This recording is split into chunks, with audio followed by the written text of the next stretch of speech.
Welcome to Blackbriar Gaming. In preparation for the new edition of Horus Heresy, Warhammer Community are going legion by legion, teasing us with rule snippets from the upcoming release. Today, we will be looking at the 6th Legion, the Vlka Fenryka, or more commonly known as the Space Wolves. Just a quick note before we get into it, as we're a new channel, a subscribe and a like really helps us reach a bigger audience. So if you enjoy the video, please hit those buttons down below. Alrighty, Space Wolves, big fan. As I've described my top 3 before for Loyalists, the Space Wolves, the Dark Angels, and the White Scars. Space Wolves are up there maybe as number 1, and it's certainly not because of the Forge World miniatures that are out there. It's definitely around the way their rules work on the tabletop, and also their lore. The reason I really like the Space Wolves is because they're just doing something different. They're out there, they're super savage, they have really complex and deep relationships between their Primarch and other Primarchs, between other legions. They're not particularly trusted. Are they loyal? Are they not? Is real questions at the start of the Heresy. A lot of depth and complexity to the Space Wolves. The novels that include them are just fantastic. I love the Burning of Prospero series with the two of them, when the Space Wolves and the Thousand Suns go head to head, and there's a lot of other great stuff throughout the Horus Heresy of the Space Wolves and their characters and how they operate, the sneaky things they get up to. They've got this real duality, they've got this real bestiality to them, this real brutality, but they've also got this real subtlety to them as well, and they can definitely go more kind of stealthy and more sneaky and do some dodgy stuff. Their role as the Emperor's watchdog, or however you want to describe it, the Emperor's executioner, really cool. There's obviously all those little bits and pieces that hint at them taking out some previous legions that are no longer numbered on the roster. That's why we have 18 and not 20 legions. I think it's only one of those legions maybe that the Space Wolves were sent out to take care of. I can't quite remember. It might be both, but same, the Space Wolves have previously censored other legions as well. Famously, the World Eaters from memory, but other legions as well. There's just these little bits and pieces, and it's why they're so disliked, and it's why they're so independent, doing their own thing, and the character of them is so unique to the Horus Heresy. So, huge fan of Space Wolves. We'll get round to them eventually. Love them. The fact they have their own name, that they're not called by other people as well, just really represents them doing their own thing and having their own character. So that's why I like them. Now, what were they up to during the Heresy?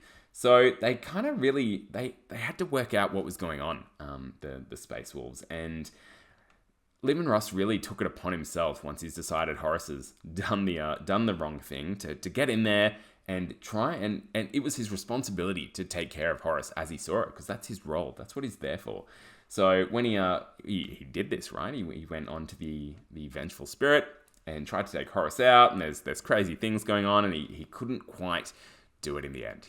He pulled a punch right at the end there, and didn't stab him with that sneaky witchy poo spear that the Emperor gave him.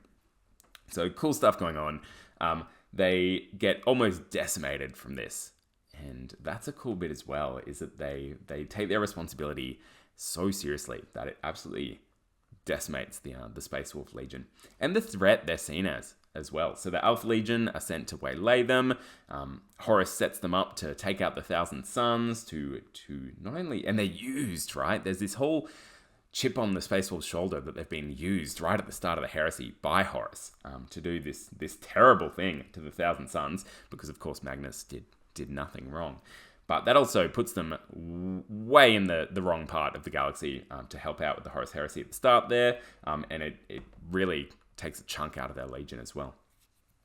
So plenty going on with the Space Wolves.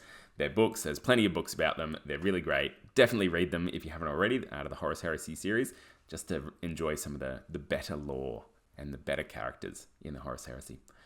So let's talk about the rules. That's what we're here for today. We have the new rules snippets from GW about what the Space Wolves are doing in 2nd edition. Now, just a quick note, in 1st edition, the rules for the Space Wolves were a bit all over the place. They're a bit loose, they contradicted each other, they didn't flow nicely, there was this whole issue with characters, and it came down to just some pretty poor rules writing in the end. Book 7 had some issues, but what we're seeing today with the rules and the very deliberate way they're written is that GW is being very particular with the way they write these Horus Heresy rules, which is really nice to see. And I think they'll play a lot better with a lot less ambiguity on the table once we get the full versions. So keep an eye on that as we go through them and see if you agree. If you don't, please put down in the comments below. But these new rules have me pretty excited for the Space Wolves, so let's get into them. Bestial Savagery is the first one we have here. This looks to be a army-wide special rule. It reads, a unit made up entirely of models with the infantry unit type and the Legionis Astartes Space Wolf special rule that chooses to run in the movement phase may still make a shooting attack in the shooting phase and may declare a charge in the assault phase of the same turn. But any shooting attacks made in the same turn as that in which a unit with this special rule has run are made as snapshots. Very deliberate. That is a ridiculous sentence. That is one sentence right there, but it spells out exactly what you need to be doing here, which is really good. And on the power of that rule, really great. You're going to see an average of 3 to 4 inches added to your units and still being able to charge and still being able to shoot, though with snapshots, obviously. Great rule. Love it. Let's go on. More to this rule. Units that cannot run, such as Legion Cataphracti Terminators, or models that do not have the vehicle or infantry unit type, instead gain +1 weapon skill on any turn in which they successfully charge, even if that charge is considered disorders. So who's this going to apply to? Terminators being the main one there. Only Cataphracti, because of course Tartarus can run. Let's see, we've got Dreadnoughts are going to be a big one here, I believe Dreadnoughts don't have the vehicle unit type. I could be wrong, we'll have to wait and see, but I think those Cataphracti Terminators and Contempted Dreadnoughts and such are going to be the big one that are gaining the benefit from this. Of course, if you put your character in Cataphracti Terminator armor, they're going to gain from this as well, which is nice. There's more. Models with the vehicle unit type and this special rule that make ram attacks increase the strength of any hits inflicted as part of that attack by +1 to a maximum of 10. Really cool. I'm picturing a whole bunch of Space Wolf vehicles crashing into their enemy, and it gives me those vibes of their Viking longship style warfare that they did on, and they still do, on Fenris. That they're just, the Viking ships are crashing into each other so they can board each other, right? And they're big on boarding actions with their ships as well in the space. So this kind of gives me those lore feels as well, that they're just getting their vehicles and they're just ramming them into the enemy and jumping off them and almost doing some boarding actions onto their tanks. Really cool stuff. So that is Bestial Savagery.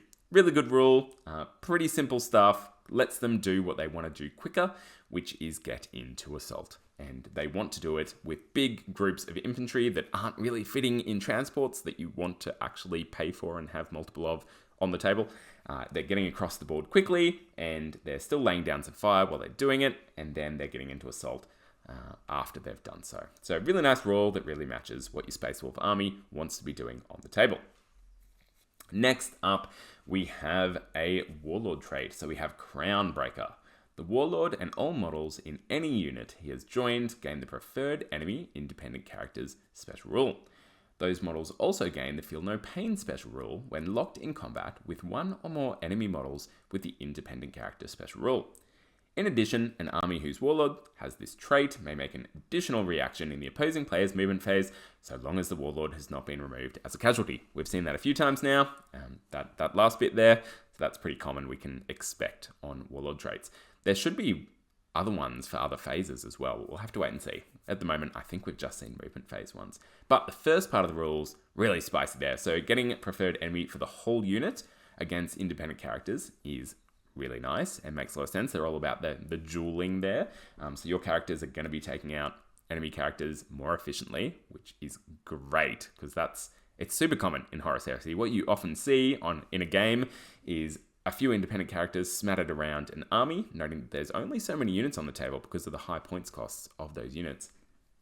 And then you're seeing them come up to each other in assault, and what you want is your independent character to take out the opponents, your cool Praetor or whatever it is, to take out the opponents before they can take you out, and then you get to mince the rest of the unit with your beefed up character. So super helpful, super relevant in game's turn. The next part here, the feel no pain part, is really good. So you're going to get into a lot of combats with independent characters in them. It's going to be super frequent. So being able to get that feel no pain every single time makes your quite elite and expensive infantry as a Space Wolf player, makes them much more survivable. Big fan of this one. I think this is a really great warlord trait, so I think we'll see this used quite commonly. Next up is a psychic power from the Space Wolves. It is Storm Wrought. The Space Wolves have this complex relationship with psychic powers. They're all about weather magic. It's not psychic. It's totally different. It's all about runes and stuff. So interesting stuff. Love that, Pete. Love that. That hypocrite. What's the word I'm looking for? Just they're doing their own thing. And they don't trust the other psychers, and they push really hard to have Magnus censored, but they've still got their psychers themselves. Love it. They're just classic Space Wolf shenanigans. So Storm Wrought here, the psychic power, it reads, instead of making a shooting attack, the controlling player of a psyker with this psychic power may select a single friendly unit with at least one model within 6 inches of the psyker that is composed entirely of models with the infantry, cavalry, or dreadnought unit types. It can give this to dreadnoughts. That's awesome. The chosen unit gains the Shrouded special rule, 5+, until the beginning of the controlling player's next shooting phase. But wait, it gets better. When using this power, the controlling player may choose to have the psyker take a psychic check. Now, I'm not sure if that's going to be just for the Space Wolves, or we're going to see that commonly for all psychers. If you have the normal version of a psychic power, which is you don't have to take a psychic test and you can just do the thing, which is really nice because the failing some psychic tests sucks sometimes and doesn't let your psychers get to do what they should be doing on the table and what you want to be doing. But then if you make the decision to take the risk of rolling some dice, you get rewarded. So in this case, when using this power, the controlling player may choose to have the psyker take a psychic test. If the check is passed, then the effect is improved to Shrouded 3+, which is so good. If the check is failed, the Shrouded 5+ special rule is applied to the target, so you still get something for taking the risk, and you failed. That's nice. And the psyker suffers Perils of the Warp, which is rough. So that's pretty brutal, because Perils of the Warp previously, and I could be wrong here, but it wasn't just if you failed a psychic test, it had to be on the 6+, and was it 1+? I can't remember. It's been so long since I've seen psychic powers used in Horus Heresy. But Shrouded 3+, really good. Giving it to a Dreadnought is absolutely nuts. That's really cool, noting that Contempted Dreadnoughts do have an invulnerable, but I think it's only 5+, so going to Shrouded 3+, really nice for them. But where this really shines, where this psychic power really shines, is on those big, expensive blocks of Space Wolf infantry that I mentioned before. Those really elite units that are close combat orientated, want to get across the board, and are in power armor as well, which is tricky. And not a lot of armies have these power armored, elite, very points expensive units that don't really want to go out in transport. They want to go in a big blob of 20 and run across the table as fast as they can, but they're going to take some firepower coming in. And when you've only got a 3+ save, that can be pretty nasty with the amount of missile launchers you can see flying around Heresy armies. So being able to give that unit a 3+ Shrouded to make them a lot more survivable, I should say, is really nice. Really powerful, plays to how the Space Wolves want to be playing. Love to see it. And that is the rules. That is what we see for the Space Wolves. I think Space Wolves are going to be very popular. I have talked previously about their Forge World line. I'm not a huge fan of it, but might get creative in the future with some 40k bits. And that might be a video I make, actually, is how the Loyalist legions can take advantage of some 40k bits and pieces to create some really cool looking armies. Brings us to the end of our Heresy chats for today. Thank you so much for watching. Let me know what you think about the Space Wolves rules in the comments, and make sure to keep rolling those dice and getting hyped for Heresy.